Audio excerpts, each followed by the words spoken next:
നിർമ്മിത ബുദ്ധിക്കും ഉപരിയായ വെല്ലുവിളിയാണ് മനുഷ്യൻ്റെ നിർബന്ധ ബുദ്ധി എന്ന് പലപ്പോഴും തോന്നിയിട്ടുണ്ട്. ഒരുപക്ഷെ വെല്ലുവിളി മാത്രമല്ല, മാരകമായ പ്രഹരശേഷി ഉള്ള ഒന്നും കൂടിയാണ് മനുഷ്യൻ്റെ നിർബന്ധ ബുദ്ധി. ഒന്നോർത്താൽ, ചില പിടിവാശികളുടെയും പിടിപ്പുകേടുകളുടെയും കൂടി ആകത്തുകയാണ് നമ്മുടെ ജീവിതം. ഇത്തരം പിടിവാശികളും നിർബന്ധ ബുദ്ധിയും എല്ലാ വ്യക്തികളിലും അന്തർലീനമായ ഒന്നാണ്. വ്യക്തിയിൽ നിന്ന് ഇത് ക്രമേണ സമൂഹത്തിലേക്കും സമൂഹങ്ങളിൽ നിന്ന് രാഷ്ട്രങ്ങളിലേക്കും വ്യാപിക്കും. ചുരുക്കി പറഞ്ഞാൽ, ഇപ്പോൾ നടക്കുന്ന ഇറാനെതിരെ ഇസ്രയേലിൻ്റെ കൈപിടിച്ച് US നടത്തുന്ന മധ്യപൂർവേഷ്യയിൽ സമ്പൂർണ്ണ ആധിപത്യത്തിനു വേണ്ടി US-ൻ്റെ പരിശ്രമം, പിന്നെ US-നെതിരെ പോരാട്ട വീര്യവുമായി നിൽക്കുന്ന, തോൽക്കാൻ ഒരിക്കലും ഞങ്ങൾക്ക് മനസ്സില്ല എന്ന പ്രഖ്യാപനവുമായി നിൽക്കുന്ന ആ മേഖലയിലെ ഒരേ ഒരു രാജ്യമായ ഇറാൻ. ഞാൻ പറഞ്ഞു വരുന്നത് യുദ്ധത്തെക്കുറിച്ച് തന്നെയാണ്. ഒരുപക്ഷെ യുദ്ധത്തെ വിലയിരുത്താൻ ഞാൻ ആളല്ല, എന്നാൽ യുദ്ധത്തെക്കുറിച്ചിട്ടുള്ള ചില ചിന്തകൾ നിങ്ങളുമായി ഞാൻ പങ്കുവെക്കുകയാണ്. കാരണം എൻ്റെ ശരി എപ്പോഴും എൻ്റേത് മാത്രമായ ശരിയാണ്. ആ ശരിയും നിങ്ങളുടെ ശരിയും, എന്നെ കേൾക്കുന്നവരുടെ ശരിയും തമ്മിൽ പലപ്പോഴും യോജിച്ച് പോകാനുള്ള സാധ്യതയുണ്ടാകില്ല. ഞാൻ ഈ പറഞ്ഞതുപോലെ തന്നെയാണ് നമ്മുടെ രാഷ്ട്രത്തലവന്മാരുടെയും സ്ഥിതി. ഓരോ രാജ്യങ്ങളുടെയും ശരി മറ്റൊരു രാജ്യത്തിൻ്റെ ശരി ആയിക്കൊള്ളണം എന്ന് ഇല്ല. പല പല കാരണങ്ങൾ കൊണ്ട് ചരിത്രാതീത കാലം മുതൽക്ക് തന്നെ ഈ ദേശത്ത് വലിയ അഭിപ്രായ വ്യത്യാസങ്ങൾ ഉടലെടുത്തിരുന്നു. സ്വാഭാവികമായും എൻ്റെയും നിങ്ങളുടെയും മനസ്സിൽ ഉടലെടുക്കുന്ന ദേഷ്യം, ആ വിദ്വേഷം പിന്നീടത് ഒരു പരിധി കഴിഞ്ഞാൽ പകയായി മാറും. നമ്മളൊന്ന് ഓർത്താൽ, ഈ ലോകരാജ്യങ്ങൾക്ക് ഏത് രാജ്യത്തിനാണ് വാസ്തവത്തിൽ അവനവൻ്റെ വീതിയും വിസ്തീർണവും നിലനിൽപ്പും ഉറപ്പാക്കണമെന്ന് ആഗ്രഹമില്ലാത്ത ഒരു രാജ്യം ഉണ്ടാവില്ല.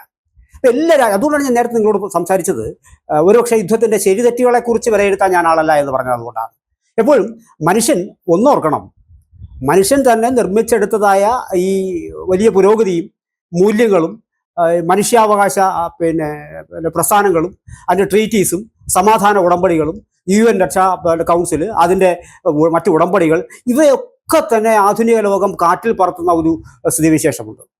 ഇപ്പോൾ തന്നെ ഏറ്റവും ഒടുവിലത്തെ വാർത്ത നമ്മൾ ശ്രദ്ധിച്ചാൽ, ഹോർമുസ് കടലിടുക്ക്, അത് ഏതാണ്ട് അതുവഴിയുള്ള ചരക്ക് ഗതാഗതം പൂർണ്ണമായി അവർ തടയുമെന്ന് പറഞ്ഞിരിക്കും. സ്വന്തം ആലോചിച്ച് നോക്കൂ. ഇത് ഒരുപക്ഷെ ഇതിനുള്ള അന്താരാഷ്ട്ര നിയമങ്ങൾ ഇങ്ങനെ ഒരു സ്ഥിതിവിശേഷത്തിൽ പോലും തടയില്ല എന്ന് ഉറപ്പാക്കുന്ന ചില നിയമങ്ങളുണ്ട്. ആ നിയമം പോലും യുദ്ധം കാറ്റിൽ പറത്തും. അപ്പോൾ യുദ്ധം എന്ന് പറയുന്നത് സ്വാഭാവികമായും ചില പ്രത്യേക വൈകാരിക പ്രകടനങ്ങളും അത് അതിമാരകമായ വിപത്ത് മനുഷ്യരാശിക്ക് ഉണ്ടാക്കാൻ പോകുന്നതുമാണ്. ഇനി ഒന്ന് ഓർത്താൽ, ഇത് ആധുനിക ലോകം. പണ്ട് വളരെ പണ്ട്, നൂറ്റാണ്ടുകൾക്ക് മുമ്പ് നമ്മൾ ചിന്തിച്ചാൽ ഏത് സാമ്രാജ്യമാണ് ഈ യുദ്ധക്കെടുതികൾക്ക് പാത്രമാകാത്തത്? അവിടെയും അന്നുണ്ടായിരുന്ന സാമ്രാജ്യത്തിൻ്റെ തലവന്മാർ, അത് ഏതെടുത്താലും ശരി, ഇപ്പം നിങ്ങൾ ഗ്രീക്ക് എടുക്കൂ, അല്ലെങ്കിൽ റഷ്യൻ സമൂഹം എടുക്കൂ, അല്ലെങ്കിൽ ഇവിടെ തന്നെ ഭാരതത്തിലെ തന്നെ നമ്മുടെ ചന്ദ്രഗുപ്ത മൗര്യൻ്റെയോ അല്ലെങ്കിൽ ചോള സാമ്രാജ്യം എടുക്കൂ, ഇവിടെ എല്ലാം എപ്പോഴും നമുക്ക് ഈ തലവന്മാർക്ക് ഒരു പ്രത്യേക ചിന്ത ഉണ്ടാവുകയും അവർ തങ്ങളുടെ നേരത്തെ പറഞ്ഞതുപോലെ വീതിയും വിസ്തീർണവും പല കാരണങ്ങൾ കൊണ്ടും കൂട്ടാനുള്ള പ്രവൃത്തികൾ തുടർന്നുകൊണ്ടേയിരിക്കും. ഇതിൻ്റെ ഒരു ആധുനിക കാല രൂപമാണ് നമ്മൾ ഇപ്പോൾ കാണുന്നത്. അതിൻ്റെ ആളും കാലവും കാരണവും മാറുന്നത് പോലെ തന്നെ അതിൻ്റെ മേൽത്തട്ടിലുള്ള ആൾക്കാരും കൂടി മാറും. ഇപ്പോൾ സ്വാഭാവികമായിട്ടും നമ്മൾ ലോകം മുഴുവൻ ഈ ട്രംപിൻ്റെ ഒരു മാനസികാവസ്ഥയെ പലപ്പോഴും ചോദ്യം ചെയ്യുന്നുണ്ട്. പക്ഷേ ഒരു കാര്യം ഉറപ്പാണ്, ട്രംപിന് മുമ്പെടുത്താലും ശരി, ഇനി വരാനിരിക്കുന്ന ആൾക്കാരായാലും ശരി, അവരെല്ലാ പേരും തന്നെ അവനവൻ്റെ രാജ്യത്തിൻ്റെ സുരക്ഷയും അവനവൻ്റെ രാജ്യത്തിൻ്റെ നിലനിൽപ്പും മറ്റുള്ള രാജ്യങ്ങളെ എങ്ങനെ കീഴ്പ്പെടുത്താമെന്നുള്ള ചിന്തയും മാത്രമാണ് ഈ രാഷ്ട്രത്തലവന്മാർക്കുണ്ടാവും. ഞാൻ നേരത്തെ പറഞ്ഞു, കാലവും കാരണവും മാത്രമേ യുദ്ധത്തിനും ഇത്തരം പകകൾ തമ്മിലടികൾക്കും കാരണം മറ്റു വ്യത്യാസമായിരിക്കുന്നുള്ളൂ. ബാക്കി എല്ലാ കാര്യങ്ങളും ഒന്നുപോലെ തന്നെയാണ്. ഇവിടെ ചില കാര്യങ്ങൾ കൂടി ഞാൻ പറയാം. നമ്മുടെ യുദ്ധത്തിൻ്റെ ആദ്യ നാളുകളിൽ ഇപ്പോൾ ഇറാനാണ് പിന്നെ ഈ കൂട്ടത്തിലുള്ള ഒരുപാട് ഗൾഫ് കൺട്രീസിലെ രാജ്യങ്ങളെ 7-8 രാജ്യങ്ങൾക്ക് മേൽ പിന്നെ ഇറാൻ പല പല ആക്രമണങ്ങളും തുടങ്ങിക്കഴിഞ്ഞിരിക്കുന്ന വേളയിലാണ് ഞാൻ ഈ നിങ്ങളോട് സംസാരിക്കുന്നത്. ഇവിടെ ഒരു വാർത്ത ആദ്യ ദിനങ്ങളിൽ നമ്മുടെ പത്രമാധ്യമങ്ങളിലുമൊക്കെ വലിയ തോതിൽ ആൾക്കാർ വായിച്ച് കണ്ണീർ പൊഴിക്കുന്ന കാഴ്ച ഞാനും കണ്ടതാണ്. ഒരു സ്കൂളുമായി ബന്ധപ്പെട്ട കാര്യം. ഈ ഒരു സ്കൂൾ എന്ന് പറയുന്നത് ഈ ഇസ്രായേലിൻ്റെ ആക്രമണം പിന്നെ ഖൊമനേയിയെ വധിക്കുന്ന നിമിഷത്തിൽ ആ സമയത്ത് ആ സ്കൂളിൽ ഉണ്ടായിരുന്ന 60-ലധികം വിദ്യാർത്ഥികൾ, അതും പെൺകുഞ്ഞുങ്ങൾ, മരണപ്പെട്ടു. സ്വാഭാവികം വളരെ സങ്കടകരമാണ്. യുദ്ധപ്പോഴും അങ്ങനെയാണല്ലോ. ഞാനും നിങ്ങളും ആ യുദ്ധക്കെടുതിയിൽ കിഴയുന്നത് കൊണ്ട് എപ്പോഴാണ് മരിക്കുക എന്ന് നമുക്ക് ഒരിക്കലും ഒരു ഉറപ്പും പറയാമല്ല. ഇവിടെ മരിച്ചത് ആ പെൺകുട്ടികളാണ്. അവിടെയും നമ്മുടെ മാധ്യമങ്ങൾ കുറച്ചുകൂടി ആത്മാർത്ഥത കാണിക്കേണ്ടിയിരുന്നു. ഈ സ്കൂള് എന്ന് പറയുന്നത് അന്താരാഷ്ട്ര നിയമങ്ങൾക്ക് വിരുദ്ധമായി അവിടെ സ്ഥാപിക്കപ്പെട്ട ഈ ഖൊമനേയിയുടെ ഓഫീസിന് സമീപത്ത് സ്ഥാപിക്കപ്പെട്ട ഒരു സ്കൂളായിരുന്നു എന്ന് പറയുന്നത്. അതായത് ഇസ്ലാമിക് റവല്യൂഷണറി ഗ്രൂപ്പിന്റെ അവിടുത്തെ ഓഫീസേഴ്സ്, അപ്പോൾ അവരെ വെച്ചുകൊണ്ടാണല്ലോ വാസ്തവത്തിൽ ഈ ഭരണകൂടം പല പ്രോക്സി വാറുകളും നടത്തുന്നത്. അവരെ മാത്രമല്ല, ഈ മേഖലയിൽ ആകമാനം യുദ്ധത്തിന് കാരണമായി കുറച്ച് കാര്യങ്ങൾ പിന്നോട്ട് ചിന്തിച്ചെടുത്താൽ എപ്പോഴും ഇറാൻ ഒരു പ്രോക്സി വാർ ഈ മേഖലയിൽ എപ്പോഴും നടത്തി, അത് മിലിറ്റന്റ് ഗ്രൂപ്പ്സിൽ ഉപയോഗിച്ചുകൊണ്ട് തന്നെ പല തീവ്രവാദി ഗ്രൂപ്പുകളിലെയും ഇതിൽ തന്നെ ഇസ്ലാമിലെ തന്നെ ചില ഗ്രൂപ്പുകളെ ഉപയോഗിച്ചുകൊണ്ട് ഇത്തരം വാറുകൾ അവർ നടത്തിക്കൊണ്ടേയിരുന്നു. കാരണം അവർക്ക് അത് അവരുടെ നിലനിൽപ്പിന് അത് വേണ്ടിയിരുന്നു എന്നാണ് അവർ പറയുന്നത്. എന്തായാലും അത്തരം ഒരു ഇസ്ലാമിക് ഗ്രൂപ്പിന്റെ ഒരു സഹായത്തോടു കൂടി അവർ പിന്നെ ഖൊമനേയിയുടെ പാലസിന്റെ ഓഫീസിന്റെ വളരെ അടുത്ത് തന്നെ അങ്ങനെ ഒരു സ്കൂൾ നിർമ്മിച്ചെടുക്കുകയായിരുന്നു. ഈ ഇസ്ലാമിക് ഗ്രൂപ്പിന്റെ അവിടുത്തെ ഉദ്യോഗസ്ഥരുടെ മക്കളാണ് വാസ്തവത്തിൽ ആ സ്കൂളിൽ പഠിച്ചുകൊണ്ടിരുന്നത്. ഇവിടെ നമ്മൾ കാണേണ്ടുന്ന ഒരു കാര്യം എന്ന് പറയുന്നത്, ആ സ്കൂൾ എന്ന് പറയുന്നത്, ആ കുട്ടികളെ എന്ന് പറയുന്നത് ഒരു ഹ്യൂമൻ ഷീൽഡായി ഇറാൻ ഉപയോഗിച്ചിരുന്നു എന്നുള്ളതാണ്. അതായത് അവിടെ ഒരുപക്ഷെ ആക്രമണം നടത്താൻ എതിർ രാജ്യങ്ങൾ, ശത്രു രാജ്യങ്ങൾ തയ്യാറായേക്കില്ല എന്ന ഒരു വിഡ്ഢിത്തം നിറഞ്ഞൊരു ചിന്തയാണ്. കാരണം മറ്റു മാർഗങ്ങളില്ല വന്നാൽ അവിടെ അവർ ചെയ്യും.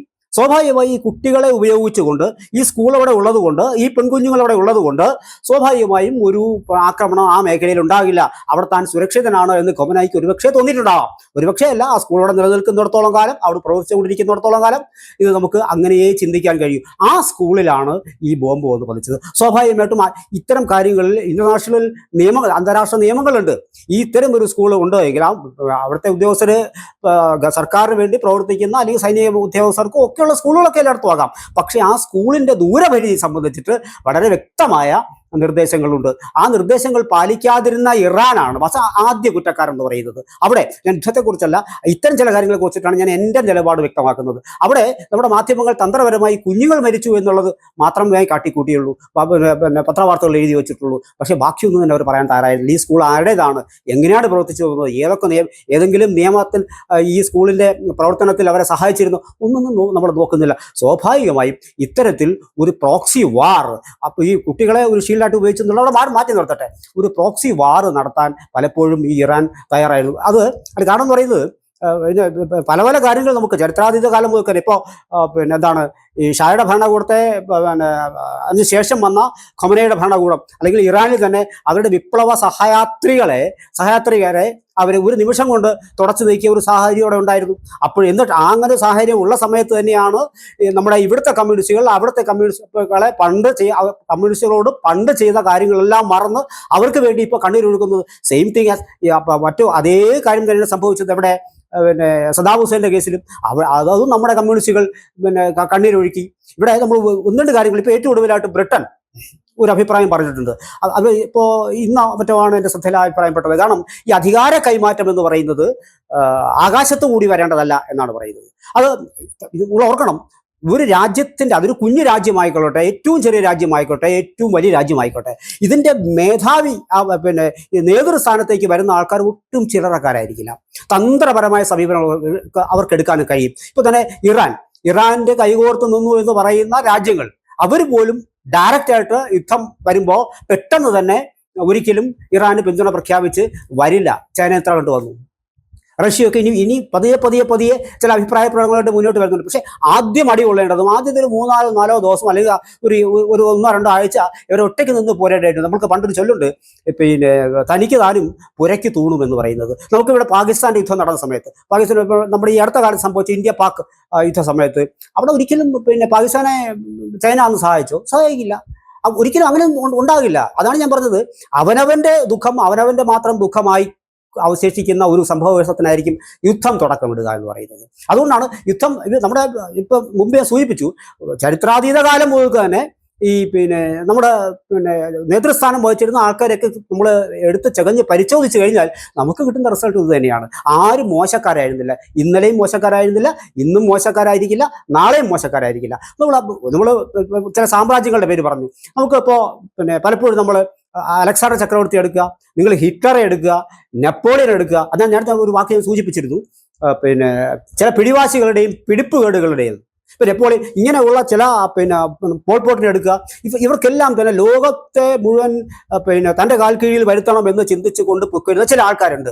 ആ ആൾക്കാർ സ്വാഭാവികമായും ആ പിടിവാശികൾ ഉണ്ടായിരുന്നു, നിർബന്ധ ബുദ്ധി ഉണ്ടായിരുന്നു. ആ നിർബന്ധ ബുദ്ധിയാണ് ചില പിടിപ്പുകേടുകളിലേക്ക് അവർ നയിച്ചതും ആ പിടിപ്പുകേട് അത് അവരുടെ അന്ത്യത്തിലേക്ക് കൊണ്ടുപോയതും. ഞാൻ പറഞ്ഞു വരുന്നത് ഇതാണ്, സ്വാഭാവികമായും അത്തരം ഒരു പിടിപ്പുകേടിൻ്റെ നാളുകളിൽ കൂടിയാണ് ലോകം കടന്നു പോകുന്നത്. ഇപ്പോൾ മറ്റൊരു രാജ്യത്തും കാണാത്ത ഒരു പ്രത്യേകത നമ്മുടെ രാജ്യത്ത് കാണുന്നുണ്ട്.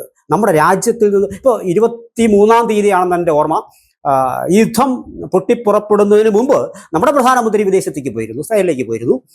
അദ്ദേഹം തിരിച്ചെത്തിയതിനു ശേഷമാണ് യുദ്ധം പൊട്ടിപ്പുറപ്പെടുന്നത്. നമ്മുടെ മാധ്യമങ്ങൾ വ്യക്തമായും കേന്ദ്ര സർക്കാരിൻ്റെ നിർദ്ദേശം പറഞ്ഞുകൊണ്ടുള്ള മാധ്യമ വാർത്തകൾ ഉണ്ടായിരുന്നു. നമ്മുടെ മലയാളത്തിലെ മിക്കവാറും എല്ലാ മാധ്യമങ്ങളും അത് കവർ ചെയ്തിട്ടുള്ളതാണ്. അതായത് യുദ്ധം പൊട്ടിപ്പുറപ്പെടാനുള്ള സാധ്യതയുണ്ട്, അതുകൊണ്ട് മുൻകരുതൽ എടുക്കണം, തിരിച്ച് നാട്ടിലേക്ക് എത്താനുള്ളവർക്ക് എത്രയും വേഗം അത്തരം കാര്യങ്ങൾക്ക് നടപടിക്രമങ്ങൾക്ക് ആരംഭിക്കണം എന്നൊക്കെ പറഞ്ഞിട്ട് വാർത്തയുണ്ട്. സ്വാഭാവികമായും നമ്മൾ മലയാളികളെന്ന് മാത്രമല്ല, പലപ്പോഴും ഇത്തരം വാർത്തകൾ നമുക്ക് അത്ര കണ്ട് നമ്മൾ ഗൗനിക്കാറില്ല എന്നുള്ളതാണ്. പക്ഷേ അപ്പോൾ അതിൽ നിന്നൊരു കാര്യം വ്യക്തമാണ്, ഇന്ത്യക്ക് സ്വാഭാവികമായും ഇന്ത്യൻ ഭരണകൂടത്തിന് ഇത്തരം കാര്യങ്ങളെക്കുറിച്ച് കൃത്യമായ ബോധ്യമുണ്ടായിരുന്നു. യുദ്ധം അപ്പോൾ അതുമായി ബന്ധപ്പെട്ടിട്ടുള്ള ചില കാര്യങ്ങൾക്ക് ഇന്ത്യക്കാരുടെ ആശങ്ക, യുദ്ധം പൊട്ടിപ്പുറപ്പെട്ടാലുണ്ടാവുന്ന ഇന്ത്യക്കാർക്ക് എന്തെല്ലാം ആശങ്കകളുണ്ട്. നമ്മുടെ ഒരു 1.25 കോടിയിലധികം ആൾക്കാർ ആ ഗൾഫ് സെക്ടറിൽ ഉണ്ടെന്നാണ് പറയപ്പെടുന്നത്. അപ്പോൾ അവരെ ഇവാക്യുവേറ്റ് ചെയ്യുക എന്നൊക്കെ പറഞ്ഞാൽ വലിയ ബുദ്ധിമുട്ടുള്ള കാര്യമാണ്. മാത്രമല്ല അത് തിരിച്ചിങ്ങോട്ട് വരുമ്പോൾ അവരുടെ തൊഴിൽ പ്രശ്നങ്ങൾ ഇങ്ങനെ ലിങ്ക് ചെയ്ത് ഒരുപാട് വിഷയം കിടക്കുകയാണ്. അപ്പോൾ ഇതുമായിട്ട് ബന്ധപ്പെട്ടിട്ടായിരിക്കാം യുദ്ധം പൊട്ടിപ്പുറപ്പെടുമെന്ന് അറിയുമ്പോൾ നമ്മുടെ പ്രധാനമന്ത്രിയോടെ പോയത്. നമ്മുടെ പ്രധാനമന്ത്രിക്ക് വാസ്തവത്തിൽ ഇതിനകത്തൊരു ആങ്കർ റോള് സ്വാഭാവികമായും അദ്ദേഹം വഹിക്കാനുണ്ടായിരിക്കാം. പക്ഷേ അത് പെട്ടെന്നൊന്നും സംഭവ്യമല്ല. ഇപ്പോൾ ഞാൻ നേരത്തെ പറഞ്ഞു വന്നത്, നമ്മുടെ രാജ്യം മാത്രം ഒരു വളരെ സവിശേഷമായ ഒരു സാഹചര്യം കാണാം. ഈ യുദ്ധം പൊട്ടിപ്പുറപ്പെടുമ്പോൾ എല്ലാ രാജ്യങ്ങളും സ്വാഭാവികമായിട്ടും അവരവരുടേതായ പ്രസ്താവനകളുമായിട്ട് രംഗത്തുനിന്ന് പ്രസ്താവന യുദ്ധങ്ങൾ നടക്കുന്നു. ഇത് അനിവാര്യമായ യുദ്ധമെന്നാണ് എൻ്റെ അഭിപ്രായം. കാരണം ഇത് യുദ്ധം നമ്മൾ ആരും ദേശം തടയാൻ കഴിയില്ല. പിന്നെ അവിടെ തടയപ്പെട്ട് കഴിഞ്ഞാൽ നല്ലത്, അത്രേ നമുക്ക് പറയാൻ പറ്റുള്ളൂ. ഇവിടെ പറയുന്നത് നമ്മുടെ രാജ്യത്ത് മാത്രമാണ് ഇന്ന് നമ്മുടെ പ്രതിപക്ഷ കോൺഗ്രസ് സോണിയാഗാന്ധി അവരൊരു അഭിപ്രായം പറഞ്ഞിട്ടുണ്ട്, ഈ നിശബ്ദത എന്ന് പറയുന്നത് നിഷ്പക്ഷതയല്ല പോലും. അപ്പോൾ ഇവിടുത്തെ പ്രശ്നം എന്ന് പറയുന്നത് എവിടെ എന്ത് സംഭവിച്ചാൽ ലോകത്ത് എന്ത് വെച്ചാലും ഇന്ത്യക്കകത്ത് ഇപ്പോൾ മോദിക്കും അദ്ദേഹത്തിൻ്റെ ഭരണകൂടത്തിനും കടക്കപ്പുറത്തിയില്ല. ഇങ്ങനൊരു വളരെ രസകരമായ ഒരു വിചിത്രമായ ഒരു സാഹചര്യം നമ്മുടെ രാജ്യത്ത് മാത്രമേ എൻ്റെ ശ്രദ്ധയിൽപ്പെട്ടിട്ടുള്ളൂ. സ്വാഭാവികമായിട്ടും ഇപ്പോൾ തന്നെ നോക്കൂ, ഇറാനിൽ ഏതാണ്ട് ഒരു 50% വരുന്ന ആൾക്കാർ ഇദ്ദേഹത്തിൻ്റെ പ്രവൃത്തികൾക്ക് എതിരായിരുന്നു എന്നുള്ളതാണ്. പക്ഷെ എന്നിട്ടും ഖൊമനായി കൊല്ലപ്പെട്ടപ്പോൾ സ്വാഭാവികമായിട്ടും അവർക്കൊരു ദേശീയ വികാരമുണ്ട്. ആ ദേശീയ വികാരത്തിന് അദ്ദേഹം പലപ്പോഴും പല വഴി കൂടി മാറി സഞ്ചരിച്ചിട്ടുണ്ടാവാം, വളരെ കടുത്ത ചില നടപടിക്രമങ്ങളിലൂടെ കടന്നു പോയിട്ടുണ്ടാവാം, മതത്തിന് വേണ്ടി ചിലപ്പോൾ കൂടുതൽ കടുംപിടുത്തങ്ങൾ അദ്ദേഹം ചെയ്തിട്ടുണ്ടാവാം, ചെയ്തിട്ടുണ്ട്, ഉറപ്പായുണ്ട്. അതിനെതിരെ ചെറുത്തുനിൽപ്പുകൾ ഉണ്ടായിട്ടുണ്ട്. പക്ഷെ അങ്ങനെ ഒരു ചെറുത്തുനിൽപ്പ് ഉണ്ടായിട്ട് പോലും ഇപ്പോൾ അദ്ദേഹം കൊല്ലപ്പെട്ട് കഴിഞ്ഞപ്പോൾ ആൾക്കാർ അണമുറിയാതെ ഒരുമിച്ച് കൂടുന്ന കാഴ്ചയാണ് കാണുന്നത്. അപ്പോൾ ഒരു ഐക്യം, അതൊരു ദേശീയ വികാരമാണ് വാസ്തവത്തിൽ. ഇപ്പോൾ മോസ അമിനിയുടെ കാര്യം, പർദ്ദ ധരിച്ചത് എന്നാലും നോക്കൂ, എഴുത്തുകാർക്ക് അവിടെ ജീവിക്കാൻ കഴിയുന്നില്ല. ഞാൻ എവിടെ വായിച്ചു, സ്വന്തം നിലയിൽ ഖൊമനായി സുന്ദരമായി ചില വാദ്യോപകരണങ്ങൾ വായിക്കുമെന്നും സ്വകാര്യ നിമിഷങ്ങളിൽ അദ്ദേഹം ഈ പാട്ടുകൾ, ഈ വാദ്യോപകരണങ്ങൾ വായിച്ച് അദ്ദേഹം സംഗീതം സ്വയം പാട്ടുപാടി ആനന്ദിക്കുമായിരുന്നു ഒരു വാർത്ത നമുക്കറിയില്ലത്. ഞാൻ എവിടെ വായിച്ചതാണത്, ഈ അടുത്ത സമയത്താണ് വായിച്ചത്. സ്വാഭാവികമായിട്ടും ഒരുപക്ഷെ അദ്ദേഹം അത് ആനന്ദിച്ചിട്ടുണ്ടാവാം, പക്ഷെ അത് നാട്ടിൽ ആർക്കും അത് അനുവദനീയമായിരുന്നില്ല. ഒരു പർദ്ദ ധരിക്കാതെ പുറത്തിറങ്ങാൻ കഴിയില്ല, കാർ ഓടിക്കുമ്പോൾ പർദ്ദയൊന്നും മാറിക്കിടക്കാൻ കഴിയില്ല. എത്ര ക്രൂരമായിട്ടാണ് ആ ചില വനിതകൾ അവിടെ കൊല ചെയ്യപ്പെട്ടത്. നല്ല എഴുത്തുകാർ, സിനിമാ സംവിധായകർ, അവരെല്ലാം ഈ രാജ്യത്തിന് പുറത്തേക്ക് പോയി ജീവിക്കേണ്ടി വരുന്നൊരവസ്ഥ. ഇവിടെയൊക്കെ അന്താരാഷ്ട്ര നിയമങ്ങളില്ലായിരുന്നു, എല്ലാം ഉണ്ട്, അതിലെല്ലാം മറികടക്കുകയാണ്. ചുരുക്കത്തിൽ പറഞ്ഞാൽ ഇറാൻ ഇപ്പോഴത്തെ സവിശേഷ സാഹചര്യത്തിൽ ഈ യൂറോപ്യൻ അധിനിവേശത്തോട് പൊരു നിൽക്കുക എന്ന് പറയുന്ന ഒരു കാര്യമാണ്. ഞങ്ങൾ എന്തായാലും കീഴടങ്ങാൻ തയ്യാറായില്ല, ഇസ്ലാമിന് ഞങ്ങൾ മാത്രമേ ഉള്ളൂ എന്ന ഒരു സന്ദേശം കൂടി കൊടുക്കാനാണ് ഒരു വാസ്തവത്തിൽ ശ്രമിച്ചുകൊണ്ടിരിക്കുന്നത്. നമുക്കറിയാം ഷിയ സുന്നി വിഭാഗങ്ങൾ തമ്മിലുള്ള ആ വ്യത്യാസം തുടക്കം മുതൽ മതപരമായും ചരിത്രപരമായും ഇവർ തമ്മിൽ രണ്ട് പാതലായിരുന്നു. ഇപ്പോൾ സുന്നി വിഭാഗം പറയുന്നത് പോലെ അവരുടെ നേതൃസ്ഥാനത്തേക്ക് വരുന്ന അത് സമൂഹം തിരഞ്ഞെടുക്കണമെന്ന് പറയുന്നതെന്ന്, പിന്നെ ഇത് ഈ ഫാമിലിയിൽ നിന്ന് തന്നെ ഉണ്ടാവണമെന്ന് പറയുന്ന വിഭാഗങ്ങളൊന്നും, ഇങ്ങനെ പല പല കാര്യങ്ങൾ വേർതിരിഞ്ഞു പോയി. സ്വാഭാവികമായിട്ടും ആ വേർതിരിവിനൊടുവിൽ വലിയ വലിയ വഴക്കുകളും കാര്യങ്ങളും ഈ ലോകത്ത് സംഭവിച്ചിരുന്നു. ഇവിടെയും അനിവാര്യമായ ഒരു യുദ്ധമാണ് വാസ്തവത്തിൽ ഇപ്പോൾ നടന്നുകൊണ്ടിരിക്കുന്നത്. ഇപ്പോൾ ഞാൻ ഒന്നിട്ട് കാര്യം കൂടി പറഞ്ഞ് അവസാനിപ്പിക്കാം. ലോകം എപ്പോഴും എനിക്ക് തോന്നിയിട്ടുണ്ട്, ഈ ലോകം ഇപ്പോൾ നേരിടുന്ന ഏറ്റവും വലിയ, നമ്മൾ പിന്നോട്ടിറങ്ങി ചിന്തിക്കുമ്പോൾ ചരിത്രം പരതുമ്പോൾ ചില രസകരമായി കാണും. എക്കാലത്തും മനുഷ്യനെ, ലോകത്തെ ഒന്നായി പിടിച്ചു നിർത്താൻ കേൾപ്പുള്ള ഒരു മഹത് വ്യക്തിത്വം ലോകത്ത് എപ്പോഴും അവതാര പുരുഷന്മാരെന്ന് പറയുന്നത്. എനിക്ക് തോന്നുന്നു നമുക്ക് എത്ര കണ്ട് എതിർക്കാമെങ്കിലും, എത്ര കൊണ്ട് എതിരഭിപ്രായങ്ങൾ പറയാമെങ്കിലും, വിരോധം പ്രകടിപ്പിക്കാമെങ്കിലും, അവസാനമായി നമുക്ക് ലോകം ഏതാണ്ട് അംഗീകരിച്ച ഒരു നേതാവ് എന്ന് പറയുന്നത്, നേതാവ് എന്ന് പറഞ്ഞ പോലെ ഒരു മഹത് പുരുഷൻ എന്ന് പറയുന്നത്, ഒരു അവതാര പുരുഷൻ എന്ന് പറയുന്നത് മഹാത്മാഗാന്ധി തന്നെയായിരുന്നു. കാരണം അതാണ് ഞാൻ പറഞ്ഞത്, നമ്മൾ എതിർക്കുമ്പോൾ പോലും അദ്ദേഹത്തെ വണങ്ങാനുള്ള ഒരു മനസ്സ് നമ്മുടെ മനസ്സ് നമ്മുടെ ഉള്ളിലുണ്ടായിരുന്നു. പക്ഷെ അത്തരത്തിലുള്ള നേതാവിൻ്റെ അഭാവം ഇന്ന് ലോകം ശരിക്കും കാണുന്നുണ്ട്. ഇവിടെ ഉണ്ടാകുന്നത് എപ്പോഴും ലോക മുതലാളി ചമയാനുള്ള ചില രാഷ്ട്രങ്ങളുടെ നേതാക്കളുടെ ചില ശ്രമങ്ങളും ആ ശ്രമങ്ങളുടെ ഭാഗമായിട്ടാണ് വരുന്നത്. ഇപ്പം തന്നെ ആണവായുധം ഞങ്ങൾക്ക് മാത്രമേ പാടുള്ളൂ എന്ന് പറഞ്ഞാൽ എങ്ങനെ നടപ്പാകുക? മറ്റൊരു രാജ്യത്തിനും ഇത് പാടില്ല എന്ന് പറയുന്നത് ഇപ്പോൾ ഇല്ലാത്ത രാജ്യങ്ങളിൽ ഉണ്ടാക്കാൻ സമ്മതിക്കില്ല. അപ്പോൾ മറ്റു രാജ്യം, ഇപ്പോൾ അമേരിക്ക തന്നെ ഇപ്പോൾ ഇറാൻ നടത്തിയിരിക്കുന്ന പ്രോക്സി വാറും മറ്റു വലിയ വിഷയങ്ങൾ അതൊന്നുമില്ലെന്ന് പറയുന്നില്ല. പക്ഷേ എങ്കിൽ കൂടിയും ഇറാനെ മാത്രമായിട്ട് നമ്മളിതൊരു എടുത്തു വെച്ച് ചെറിയ മറ്റു രാജ്യങ്ങളെ താരതമ്യം ചെയ്ത് നോക്കരുത്, US തന്നെ താരതമ്യം ചെയ്യുക. ലോകത്ത് തങ്ങളിൽ കൂടി മാത്രമാണ്, തങ്ങൾ ഇഷ്ടപ്പെടുന്നത് മാത്രമാണ് നടക്കേണ്ടതെന്ന് എന്നുള്ള ഒരു അവരുടെ മാത്രം ഒരു തീരുമാനത്തിന്റെ പുറത്ത് എല്ലാ നിയമങ്ങളും കാറ്റിൽ പറത്തിക്കൊണ്ടല്ലേ 20ലധികം രാജ്യങ്ങളുടെ ആഭ്യന്തര കാര്യങ്ങളിൽ ഇവരെ ഇടപെട്ടിട്ടില്ല. ആ ഓരോ രാജ്യത്തിന്റെയും പരമാധികാരത്തിന്മേൽ US പണ്ട് മുതൽ തുടങ്ങിയതാണ്. ഞാൻ പറഞ്ഞത്, ഇപ്പോൾ ഈ മനുഷ്യനിരിക്കുന്നു ട്രംപ്, ഇതിൽ ട്രംപിന്റെ മുമ്പിലിരുന്ന ആൾക്കാർ ഇതൊക്കെ തന്നെ ചെയ്തുകൊണ്ടിരുന്നത്. ഉറങ്ങിക്കിടന്ന വെനിസ്വേലയിലെ പ്രസിഡന്റിനെയാണ് പൊക്കിക്കൊണ്ട് പോയത്. ഇതിനകത്ത് ഒരു രാജ്യത്തിന്റെ പരമാധികാരത്തിന്മേൽ കടന്നു കയറുക എന്ന് പറയുന്നത് അതിനപ്പുറത്തേക്ക് മറ്റൊന്നുമില്ല. സ്വാഭാവികമായിട്ട് ഇറാനിൽ അതിന് സംഭവിച്ചത് ഇങ്ങനെ അമേരിക്ക ചെയ്താൽ നോക്കിയാലും നമുക്ക് എണ്ണമറ്റ സംഭവങ്ങളാണ് പറയുന്നത്. അവരെവിടെയൊക്കെ കൈവച്ചിട്ടുണ്ടോ അതെല്ലാം ബുദ്ധിമുട്ടായിട്ടുള്ളൂ. ചുരുക്കത്തിൽ യുദ്ധത്തെ ചുരുക്കം ചില വാക്കുകളിൽ പറയാൻ ആരെങ്കിലും ആവശ്യപ്പെട്ടാൽ എനിക്ക് ഇത്രയാണ് എനിക്ക് പറയാനുള്ളത് യുദ്ധത്തെക്കുറിച്ച്. മനുഷ്യാവകാശ ലംഘനങ്ങൾക്ക് ഓരോ രാജ്യങ്ങളും പോരാടുന്നു എന്നുള്ളതാണ്. എല്ലാവരും ഉയർത്തുന്ന വലിയ മാനവികതയും ഒക്കെ അത് കപട മാനവികതയാണ് രാജ്യത്തിപ്പോഴും ലോകത്തിപ്പോൾ കണ്ടുവരുന്നത്. ആ കപട മാനവികത നിറയുന്ന മുഖങ്ങളാണ് കണ്ടുവരുന്നത്. സ്വാഭാവികമായിട്ടും ഇത് വരുന്ന ആളുകളിൽ ഞാൻ ആദ്യം പറഞ്ഞതുപോലെ നിർമ്മിത ബുദ്ധിയുടെ ഈ കാലത്ത് നിർമ്മിത ബുദ്ധി ഓരോ പുതിയ കണ്ടുപിടുത്തങ്ങൾ ഉണ്ടാകുമ്പോഴും സാങ്കേതിക രംഗത്ത് പുതുമകൾ ഉണ്ടാകുമ്പോൾ അതൊക്കെ വെല്ലുവിളിയാണ് ഉയർത്തുന്നത്. ഏറ്റവും ഒടുവിലാണ് നമ്മുടെ നിർമ്മിത ബുദ്ധി വരുന്നത്. അതിലുമൊക്കെ ഉപരിയാണ് നമ്മുടെ നിർബന്ധ ബുദ്ധി, പിടിവാശികൾ.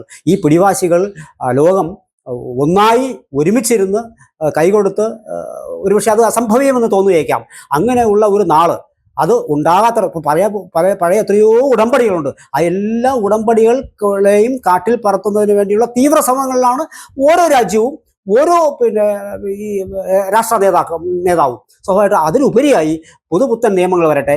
ആ പുതുപുത്തൻ നിയമങ്ങളുടെ അടിസ്ഥാനത്തിൽ ഈ സാങ്കേതികത്വത്തിൻ്റെ ഒടുവിൽ ഒരുമിച്ചിരുന്ന് അവർക്ക് ഒന്നായി നിൽക്കാനുള്ള ചില വിട്ടുവീഴ്ചകൾ ചെയ്യാനുള്ള, സ്വാഭാവികമായി ചില വിട്ടുവീഴ്ചകൾ, അല്ലെങ്കിൽ ലോകനാശത്തിലേക്ക് സംഭവങ്ങളെ കൊണ്ടു ചെന്നു വിടും എന്ന തിരിച്ചറിവ് ഇവർക്ക് ഉണ്ടാകാതിരുന്നാൽ ഇറാൻ നേരെയുള്ള ഈ ആക്രമണം ശേഷം നമ്മൾ മറ്റൊരു യുദ്ധത്തിലേക്കായിരിക്കും പോകുന്നത്. ഇപ്പോൾ തന്നെ റഷ്യ യുക്രൈൻ വാറിൻ്റെ കാര്യത്തിൽ നമ്മൾ ഈ കഴിഞ്ഞ 1-2 വർഷങ്ങൾക്കുള്ളിൽ എത്രയോ യുദ്ധങ്ങൾ നമ്മൾ ഇത്തരത്തിലുള്ള ആക്രമണം നമ്മൾ കണ്ടു. വലിയ ഭീതിജനകമായ ഒന്നാണ്. അത് മറികടക്കണമെങ്കിൽ ഒന്നിച്ചൊന്നായി ഇരുന്ന് ഒരു കൂട്ടായ തീരുമാനം വരട്ടെ. ചിലപ്പോൾ യുദ്ധം പോലും ചിലപ്പോൾ സമാധാനം കൊണ്ടുവന്നേക്കാം. അങ്ങനെ ഒരു സമാധാനം കൊണ്ടുവരട്ടെ എന്ന് ഞാനും ആശിക്കുന്നു.